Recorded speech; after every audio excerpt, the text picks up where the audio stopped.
तर निवडणूक आयुक्तांविरोधात महाभियोग आणला पाहिजे. काँग्रेस नेते नाना पटोलेंनी ही मागणी केली आहे. महाभियोगासाठी विशेष अधिवेशन बोलवा असंही पटोलेंनी म्हटलंय. निवडणुकीतील घोळामुळे उमेदवार मतदारांना मनस्ताप झालाय.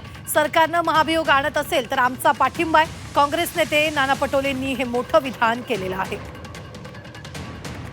राज्यामध्ये स्थानिक स्वराज्य संस्थांच्या निवडणुकीमध्ये जो घोळ निर्माण झालेला आहे, उमेदवार आणि लोकांमध्ये जो मनस्ताप निर्माण करण्याचं काम निवडणूक आयोगाने केलेलं आहे, अशा निवडणूक आयोगावर महाभियोग आणून त्यांना त्याची उचलबांगणी केली पाहिजे आणि त्यांच्यावर कारवाई केली पाहिजे आणि आर्टिकल 243 प्रमाणे आपल्याला करता येईल. पण हे महाभियोग केव्हा, आता हिवाळी अधिवेशनची पण प्रक्रिया त्या तेव्हाच हे करण्यात यावं अशी अपेक्षा आहे.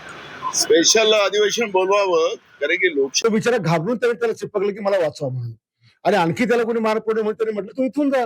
काय चुकलं त्याचं? कोणाला मार खाताना काय कोणाच्या मदत पडून सोडवू नये, वाचवू नये, याचा अर्थ काय? तो आमचा मुलगा दोषी त्याच्यामध्ये? यांना त्याला मारायचा अधिकार काय आहे?